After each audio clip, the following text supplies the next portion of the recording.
Hello everyone. ये जो interview आपको दिखाया जा रहा है, इस इंटरव्यू को ध्यान से देखने की ज़रूरत है। साथ ही साथ ये जो स्पेसिफिक इंटरव्यू है वो सेलेक्टेड कैंडिडेट्स के द्वारा है। 2 बार इनका सिलेक्शन हो चुका है, वो सारी बातें मैंने बताई हैं वीडियो में भी। और ध्यान रखेंगे कि ये जो सर बता रहे हैं वो यूपीएससी के बारे में है। यूपीपीसीएस वाले थोड़ा इससे थोड़ा-सा हट के उनकी प्रिपरेशन होती है, क्योंकि प्रीलिम्स स्पेसिफिक वहाँ होना पड़ता है। तो सारी जो जानकारी है वो सर देंगे, तो चलिए ज़रा देख लेते हैं। नमस्कार दोस्तों, मैं पीसीएस वाला से विपिन कुमार। आप सभी की हेल्प के लिए हमारे साथ जो यूपीएससी के क्वालिफाइड कैंडिडेट्स हैं, मिस्टर सतेंद्र जी। सर, आपका हार्दिक स्वागत है हमारे पीसीएस वाला प्लेटफॉर्म पे। सर, हमें गाइड करेंगे कि किस तरीके से आने वाले परीक्षाओं के लिए जो एग्ज़ाम्स हमारे आएंगे यूपीएससी के, उन्हें हम कैसे टैकल करेंगे। सर ने 2 बार क्वालिफाई किया है, सिलेक्शन है सर का। तो सर से पूछते हैं स्टार्टिंग से कि प्रीलिम्स की जो स्ट्रेटजी है, जैसे अभी से मई में जो एग्ज़ाम होना है हमारा, तो प्रीलिम्स के लिए हम क्या स्ट्रेटजी अभी से अपनाएं कि हमारा सिलेबस भी कंप्लीट हो जाए। जैसे मान लीजिए हम अभी एनसीईआरटी ही ख़त्म करके अभी आए हैं मान लो, तो किस तरीके से हम सिलेबस को कवर करें ताकि हमारा जो प्रीलिम्स है वो क्वालिफाई हो जाए। देखिए, सबसे पहले तो एक चीज़ बहुत ध्यान से समझ लेने की ज़रूरत है। मैंने 2018-19 में रैंक 714 लिया और अभी 2021 में मैं रैंक 370 और फिर से अभी इंटरव्यू दिया है।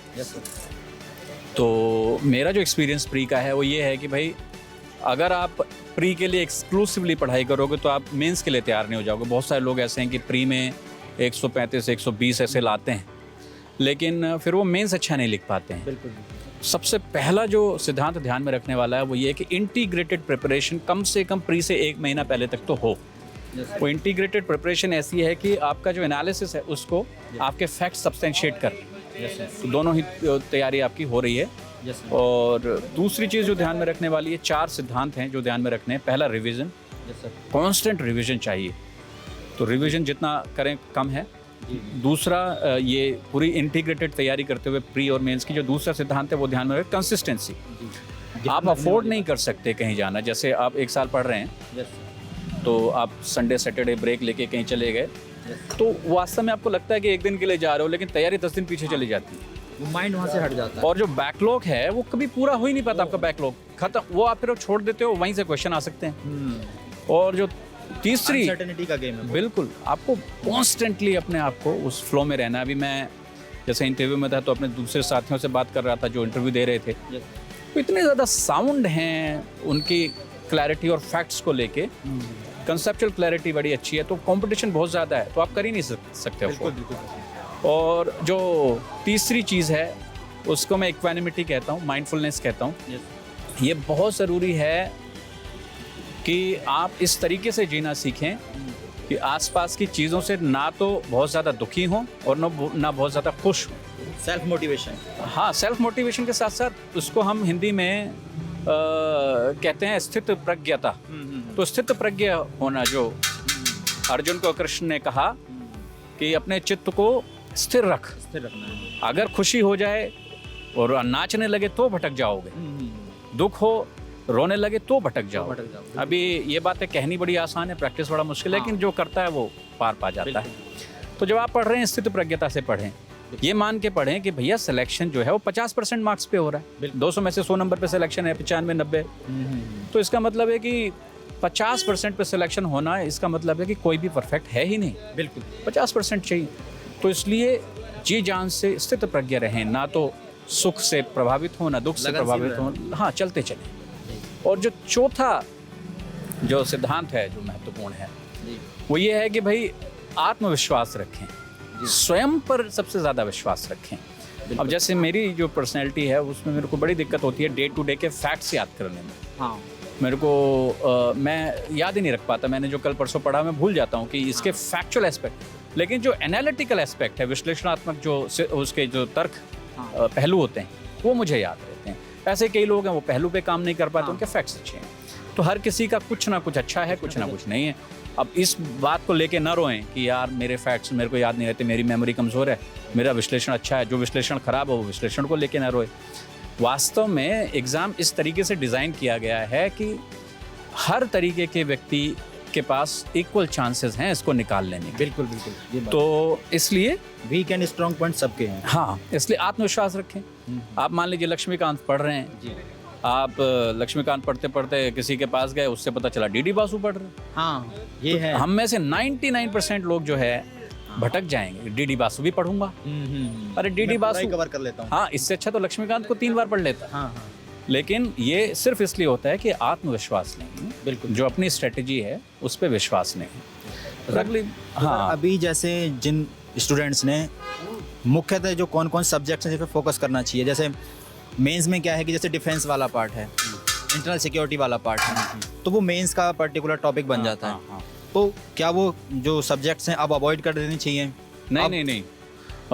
ये जो पार्ट है, डिफेंस हुआ, साइंस एंड टेक हुआ, इंटरनल सिक्योरिटी, और डिफेंस से तो प्री में बड़े क्वेश्चंस पूछे जाते हैं, मिसाइल टेक्नोलॉजी वगैरह को लेके या सबमरीन्स वगैरह को लेके। हाँ, साइंस एंड टेक के इससे आएंगे। हाँ।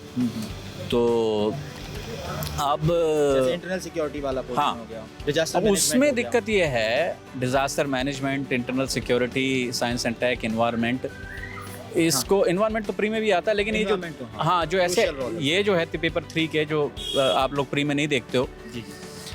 वास्तव में वो करंट बेस्ड क्वेश्चंस पूछते हैं, हाँ वही, स्टैटिक से वहाँ नहीं पूछते।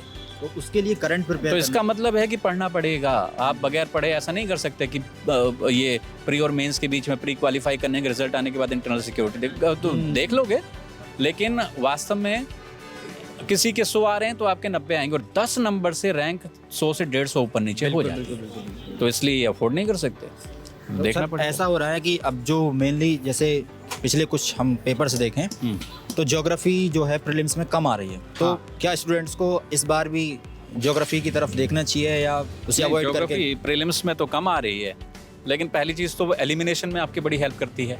जैसे मैप बेस्ड क्वेश्चंस आते हैं कि ये इसमें कौन कौन से इंडियन ज्योग्राफी से मोस्टली क्वेश्चंस पूछे जा रहे हैं। ऐसा पूछेगा कि ये कौन कौन से देश इस समुद्र को टच करते हैं, ऐसे क्वेश्चन पूछ लेगा, या ये शहर कौन से लॉन्गिट्यूड पे है ना।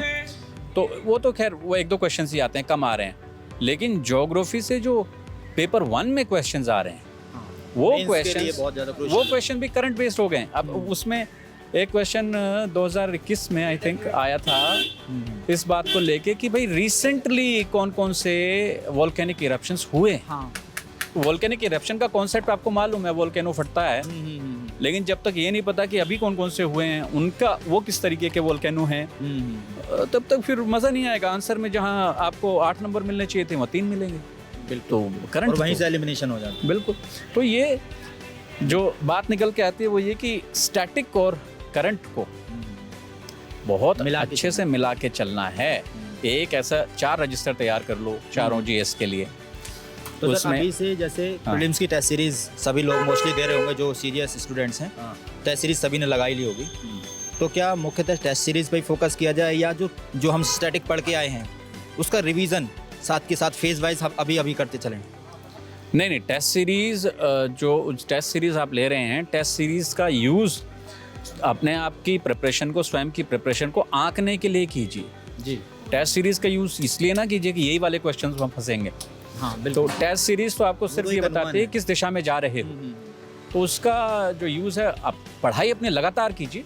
टेस्ट सीरीज से देखिए भाई, अगर 40 बन रहे हैं, 30-25 बन रहे हैं तो बहुत मेहनत की ज़रूरत है।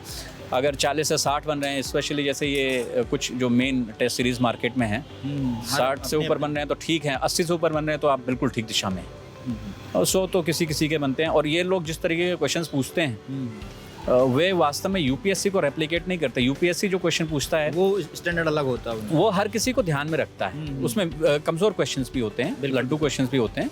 और हाँ, तो जो मैं वो बात कर रहा था इक्वानिमिटी, माइंडफुलनेस वाली और स्वयं पे आत्मविश्वास वाली, वो मैं क्यों कह रहा था जी। जैसे आप ये देखो, जो लोग जब प्री का करके आते हैं फिर वो आंसर की निकालते हैं। हाँ, तो आंसर की में कम से कम 5 से 10 क्वेश्चंस ऐसे होते हैं जिसमें वो अपने सर पे हाथ मारते हैं कि यार ये मैं करके गलत आ गया। हाँ, मतलब मैं ये सोच रहा था मैंने डी क्यों मार दिया। हाँ।